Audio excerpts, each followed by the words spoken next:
Hello everyone, this is Mansi from evidyati.in. Now we're going to start with chapter number 3. Chapter number 3 का हम introduction start कर रहे हैं और ये वीडियो हिंदी मीडियम के स्टूडेंट्स के लिए है, ताकि अगर आप जो एक्सरसाइजेस के क्वेश्चन मेरी वीडियो से पढ़ रहे हो एंड आपको उसमें प्रॉब्लम हो रही है बिकॉज वो इंग्लिश मीडियम की बुक में से है, सो इस चैप्टर के इंट्रोडक्शन में आपको समझ आएगा कि कैसे कैसे चैप्टर में क्या क्या चीजें होंगी। ऑल्सो वहां पे जो इंग्लिश के वर्ड्स होंगे उसको हिंदी में क्या बोलते हैं, उसका हिंदी में क्या मतलब होता है, वो आपको समझ आ जाएगा, तो आप एक्सरसाइजेस के क्वेश्चन भी कर पाओगे। सो हम चैप्टर नंबर 3 स्टार्ट करें जिसका नाम है चतुर्भुजों को समझना। तो इस चैप्टर के अंदर हम चतुर्भुज की बात करेंगे। सबसे पहले जो चीज इस चैप्टर में आएगी वो है बहुभुज। बहुभुज क्या होता है, इसका हमारे पास यहाँ पे लिखा हुआ है रेखाखंडों से बना एक बंद वक्र।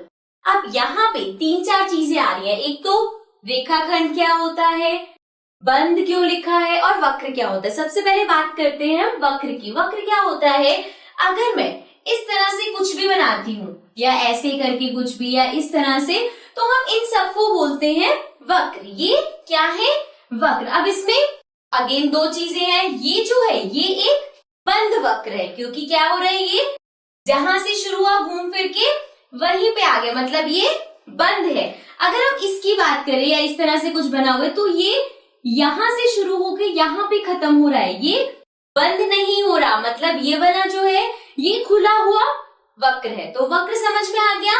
किसी भी तरह से ऐसे आप कोई भी ऐसे करके कुछ भी बनाओगे, बस जहां से शुरू है वहां खत्म हो रहा है, तो वो बंद वक्र है।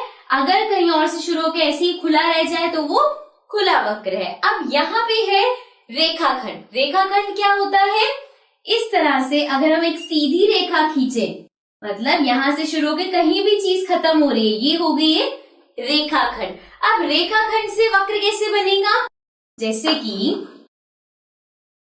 अगर मैंने यहाँ पे एक ये रेखाखंड बनाई, फिर एक ये बनाई, फिर एक ये बनाई और फिर ये इस तरह से बनाई, तो अब ये क्या हुआ, यहाँ पे ये एक अगेन ये क्या है, ये हमारा वक्र है, लेकिन ये किससे बना है, ये बना है रेखाखंड से, रेखाखंडों से बना है।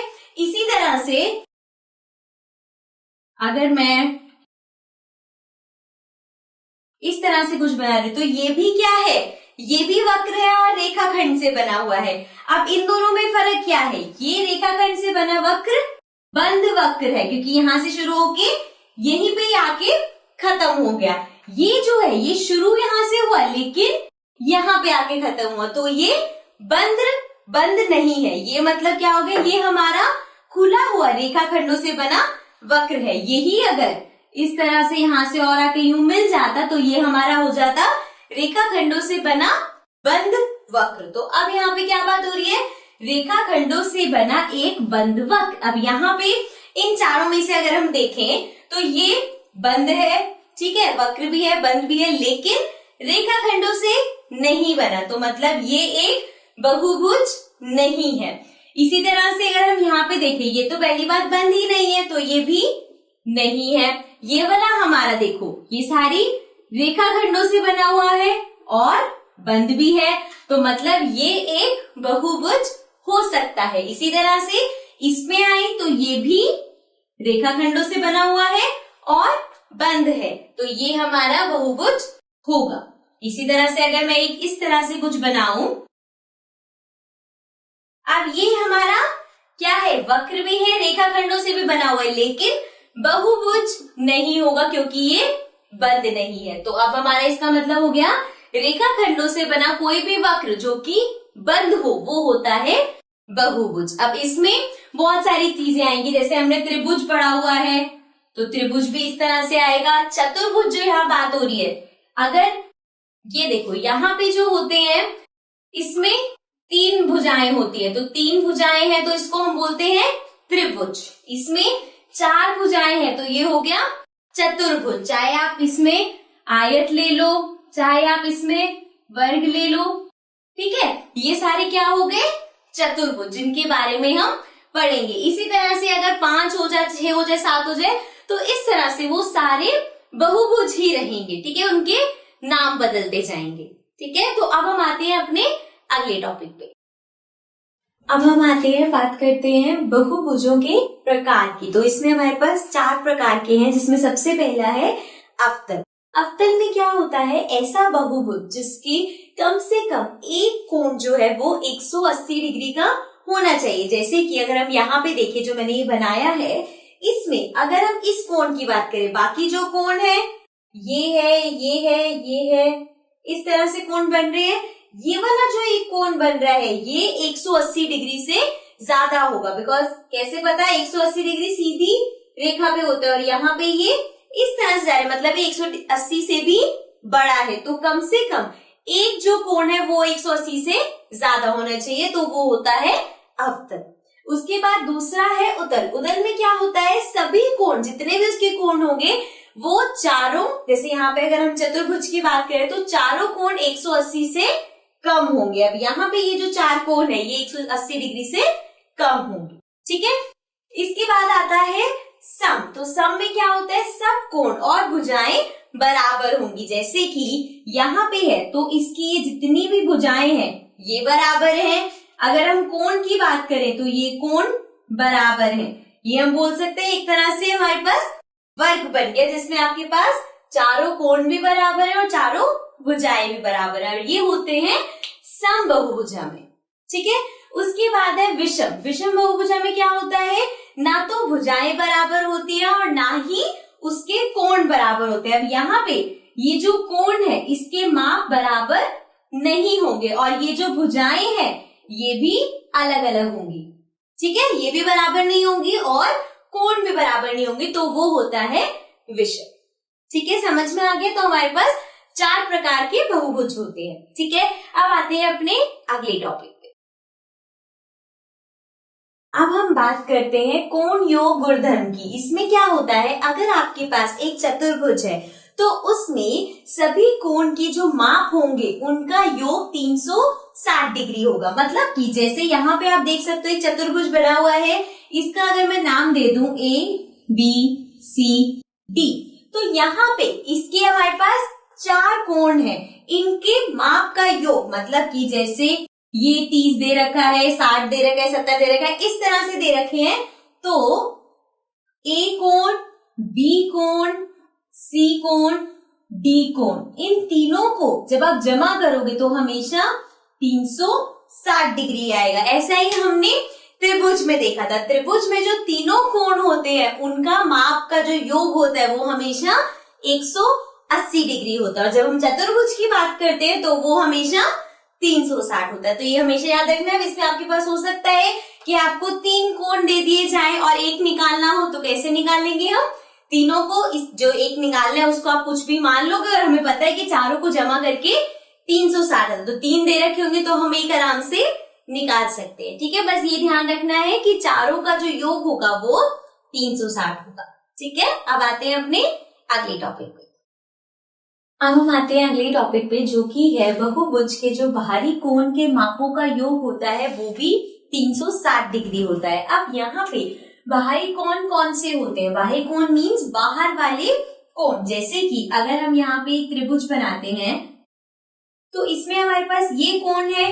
अब इसके अगर हम बाह्य कोण की बात करें तो वो होगा, अगर मैं इसको आगे ले जाऊं तो यहाँ पे अब ये जो कोण बना रहा है ये होगा हमारा बाह्य कोण, मतलब बाहर वाला कोण। ऐसे ही अगर हम बहुभुज की बात करें तो यहाँ पे ये जो हमारे पास कोण बन रहे हैं ये सारे बाहर बन रहे हैं, तो इसलिए ये होंगे बाह्य कोण। और इनका माप, अब यहाँ पे जो भी ये हमें कोण दे रखे होंगे इनका जो माप होगा उनका योग, मतलब इन सबको जब आप प्लस करोगे या फिर इन सबका जब योग निकालोगे तो वो हमेशा 360 डिग्री होगा। अब इससे हमारे पास प्रश्न कैसे आ सकता है, एक तो आपको यहाँ पे कुछ कोण दे दिए जाए और एक कोण निकालना हो तो हम निकाल सकते हैं। जब हमें पता है सबको जोड़ने पे 360 आ रहा है तो अगर सारे दे रखे और एक नहीं दे रखा तो वो निकल सकता है। और इसमें जो ये बाह्य कोण होते हैं इसमें हमारे पास एक तरह का और प्रश्न आता है, उसमें होता है कि अगर हमें दे रखा है कि सारे जो बाहर के कोण है, मान लो हम उदाहरण ले लेते हैं 45, इतना डिग्री सारे कोण दे रखे हैं। अब आपको बताना है कि उस जो बाहुभुज है उसकी कितनी भुजाएं होंगी। अब बाहुभुज में त्रिभुज भी हो सकता है, चतुर्भुज भी हो सकता है, या 5 भुजाएं, 6 भुजाएं, ये सब हो सकता है। तो प्रश्न आएगा कि आपको बाहरी कोण दे दिया कि वो इतना डिग्री है सारे कोण, अब आप बताओ कि उसमें कितनी भुजाएं होंगी। तो हम कैसे निकालेंगे, हमें पता है कि सबका योग 360 डिग्री है। तो अगर हमें भुजाएं निकालनी है कि भुजाएं कितनी होंगी, तो हम क्या करेंगे, 360 से भाग कर देंगे इस 45।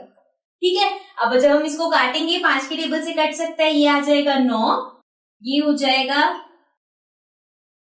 72, ये आ गया 18, मतलब कि हमारे पास 8 आया। तो मतलब जिसमें 45 डिग्री के सारे बाहर के कोण होंगे उसमें 8 भुजाएं होंगी। ठीक है, अब इसका उल्टा भी आ सकता है, जैसे अगर मान लो यहाँ पे हमें कोण दे रखा था, अब अगर आपको दे दें कि भुजाएं, किसी बहुभुज की 9 भुजाएं हैं, अब बताओ कि जो उनका बाहर का कोण होगा वो कितना होगा। तो हमें फिर से वही चीज करनी है, हमें पता है माप का योग 360 डिग्री है, पहले हमने 360 डिग्री को 45 से भाग किया था जो हमें कोण दे रखा था, अब हम जो भुजाएं दे रखी हैं उससे भाग कर देंगे। तो हमारे पास क्या आएगा, इसको काटते हैं, ये हो जाएगा 40 आ गया। तो मतलब कोण क्या होगा, 40 डिग्री के होंगे बाहर के सभी कोण। ठीक है, तो इस तरह के आपके पास बहुत क्वेश्चन आ सकते हैं, बस आपको ध्यान रखना है अगर कोण दे रखा होगा भुजाएं निकालनी है तो भी भाग करना है, अगर भुजाएं दे रखी है और कोण निकालना है तब भी हम उसे भाग कर देंगे। ठीक है, अब आते हैं अपने अगले टॉपिक पे। तो अब हम यहाँ पे बात करने वाले हैं चतुर्भुजों के प्रकार के बारे में, जिसमें सबसे पहले है समलंब। अब इसमें क्या होता है, भुजाओं का एक युग्म समांतर होता है। समांतर मतलब ऐसी दो रेखाएं, जैसे कि मान लो मैंने यहाँ पे 2 रेखा खींची, तो ये 2 रेखाएं समांतर तब होंगी, इनको आप जितना भी आगे ले जाओ ये कभी एक दूसरे को काटती नहीं है, तो वो रेखाएं होती हैं समांतर। तो जब हम समलंब की बात करते हैं तो वहां पे कम से कम एक हमारे पास इस तरह की रेखाएं होती हैं, जैसे कि इसमें अगर हम देखें तो ये वाली और ये वाली, ये दोनों समांतर रेखाएं, क्योंकि इनको आप आगे लेते जाओगे तब भी काटेंगे नहीं, जबकि अगर हम इसकी बात करें, इसको सीधा लेके जाओगे, इसका सीधा लेके जाओगे तो ये एक दूसरे को काट देंगी, लेकिन ये रेखाएं समांतर रहेंगी। इसी तरह से अगर हम इस वाले में देखें तो यहाँ पे ये और ये समांतर नहीं है, लेकिन ये रेखा इस रेखा से समांतर है, तो कम से कम यहाँ पे एक युग्म होता है समांतर रेखाओं का। उसके बाद दूसरे नंबर पे आता है पतन। पतन का किस तरह का आकार होता है ये हम सबको पता है। तो यहाँ पे अब इसके हमारे पास जो गुण है, सबसे पहला है विकर्ण एक दूसरे पर लंब होता है। विकर्ण क्या होता है, अगर आपके पास किसी भी तरह का, यहाँ पे मान लो ये चतुर्भुज है, तो जो ये होता है इस तरह से ये जो बन रहे हैं इनको हम बोलते हैं विकर्ण। ठीक है, विकर्ण एक दूसरे पर लंब होते हैं। लंब मतलब 90 डिग्री का एंगल बनाते हैं, तो यहाँ पे मतलब ये एक दूसरे पे 90 डिग्री का कोण बनाएंगे। ठीक है, उसके बाद दूसरे नंबर पे है एक विकर्ण दूसरे विकर्ण को समद्विभाजित करता है। समद्विभाजित का मतलब क्या है, मान लो यहाँ पे मैं 2 रेखाएं खींच रही हूँ इस तरह से, और ये 2 रेखाएं एक दूसरे को समद्विभाजित कर रही है। मतलब कि अगर ये रेखाखंड है और एक ये रेखाखंड है और ये एक दूसरे को समद्विभाजित करते हुए जा रही है, तो मतलब ये हिस्सा इस हिस्से के बराबर हो जाएगा और ये हिस्सा इस हिस्से के बराबर हो जाएगा। ये होता है समद्विभाजित करना। तो यहाँ पे इसके जो विकर्ण है ये समद्विभाजित करते हैं एक दूसरे को, मतलब ये हिस्सा इसके बराबर, ये हिस्सा इसके बराबर हो जाएगा। ठीक है, तीसरे नंबर पे है आसन भुजाएं। भुजाओं के युग्म बराबर होते हैं, मतलब कि जैसे यहाँ पे इस तरह के आपके पास है, तो ये अब आसन भुजाएं कौन सी होती है, साथ वाली, तो मतलब ये इसके बराबर होगी और ये रेखा इस रेखा के बराबर होगी।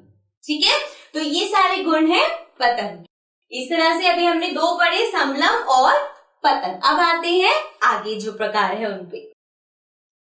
अब आते हैं अपने अगले चतुर्भुज पे, जो कि है समांतर चतुर्भुज। तो समांतर चतुर्भुज में क्या क्या गुण होते हैं, सबसे पहले है सम्मुख भुजाओं का प्रत्येक युग्म समांतर होता है। अभी हमने एक पढ़ा था जिसमें एक युग्म था जो समांतर होगा, इसमें प्रत्येक युग्म, और यहाँ पे क्या है, सम्मुख भुजाएं। सम्मुख भुजाएं मतलब आमने सामने वाली भुजाएं। जैसे कि अगर हम इसमें देखें तो यहाँ पे आमने सामने ये दोनों है, ये दोनों समांतर होंगे, इसी तरह से ये और दोनों भी समांतर होंगे। अगर हम इसमें देखें तो ये दोनों समांतर है और ये दोनों समांतर है, ठीक है। उसके बाद है सममुख भुजाएं और कोण दोनों बराबर होते हैं, मतलब कि यहाँ पे जो सम्मुख भुजाएं हैं और सम्मुख कोण है ये वो बराबर होंगे, ठीक है। मतलब एक दूसरे के, अगर एक 5 सेंटीमीटर है तो दूसरी भी सम्मुख वाली 5 सेंटीमीटर होगी, ठीक है। उसके बाद है विकर्ण एक दूसरे को समद्विभाजित करते हैं। समद्विभाजित अभी हमने समझा था क्या होता है, विकर्ण में हमने देखा था। तो इसमें भी जो इसके विकर्ण होंगे, मतलब ये और इस तरह से ये एक दूसरे को समद्विभाजित करेंगे, ठीक है। उसके बाद आते हैं अपने अगले में, जो कि है समचतुर्भुज। समचतुर्भुज में जो गुण है, सबसे पहला है सभी भुजाएं बराबर होती हैं, तो इसकी सारी भुजाएं बराबर होंगी। उसके बाद है समांतर चतुर्भुज के सभी गुण, मतलब कि अभी जो यहाँ पे हमने गुण पढ़े हैं वो सारे गुण इसमें होंगे, कि मतलब इसकी जो रेखाएं हैं उसका युग्म समांतर होगा, या भुजाएं और कोण बराबर होंगे, या विकर्ण समद्विभाजित करती हैं, तो ये सब सारे गुण इसमें भी होंगे। उसके अलावा तीसरे नंबर पे है विकर्ण परस्पर लंब होते हैं। परस्पर लंब मतलब एक दूसरे पे लंब होते हैं। लंब होते हैं 90 डिग्री का एंगल बनाते हैं, जैसे कि इस तरह से ये दो अगर अंदर के हम इसके बनाए विकर्ण, तो एक दूसरे पे ये 90 डिग्री का एंगल बनाएंगे, 90 डिग्री का एक कोण बनाएंगे। समझ में आया? तो ये सारे गुण थे समचतुर्भुज के। अब आते हैं अपने आखिरी 2 प्रकार के चतुर्भुजों पर। अब बात करते हैं अगले की, जो कि है आयत। अब ये आयत और वर्ग हमने सबसे ज्यादा इस्तेमाल करे हुए हैं, तो सबसे पहले हम बात कर रहे हैं आयत की, जिसमें सबसे पहला गुण है सम्मुख भुजाएं बराबर होती हैं। सम्मुख भुजाएं मतलब आमने सामने वाली भुजाएं। तो अगर इसमें हम देखें तो ये भुजा इस भुजा के बराबर होगी और ये भुजा इस भुजा के बराबर होगी, ठीक है। उसके बाद समांतर चतुर्भुज के सभी गुण। अभी जो हमने समांतर चतुर्भुज किया था उसमें जितने भी गुण पड़े थे वो सभी गुण आयत में भी होंगे। उसके बाद है प्रत्येक कोण समकोण। समकोण का मतलब है 90 डिग्री। तो यहाँ पे जो प्रत्येक कोण होगा ये 90 डिग्री का होता है, ठीक है। अगला है विकर्ण बराबर माप के होते हैं। बराबर माप के मतलब अगर हम यहाँ से इसके 2 विकर्ण बनाते हैं तो ये दोनों आपस में बराबर होंगे। जैसे कि अगर एक 10 सेंटीमीटर है तो दूसरा भी 10 सेंटीमीटर होगा। इसके बाद हम बात करते हैं वर्ग की। तो वर्ग में सबसे पहला है भुजाएं बराबर। तो हमें पता है एक वर्ग की सभी भुजाएं बराबर होती हैं, ठीक है।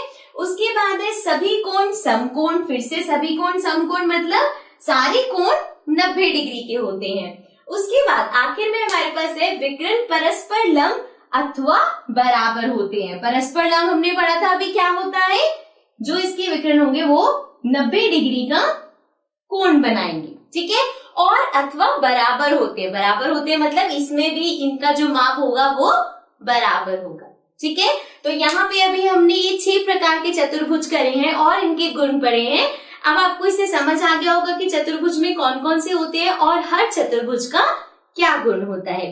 तो यहाँ पे इस टॉपिक को हम खत्म करते हैं और इस चैप्टर को भी फिनिश कर रहे हैं। बट अब हम बात करते हैं अपनी चार्ट के ऊपर, जिसमें हम आपको वो वर्ड्स देंगे कि हिंदी वाली बुक में जो वर्ड्स हैं उसको इंग्लिश में क्या कहते हैं, ताकि जब आप एक्सरसाइज की क्वेश्चन करो और वहां पे जो आपको वर्ड्स मिले वो आपको समझ आ सके, ठीक है। तो आप आते हैं अपने चार्ट के ऊपर।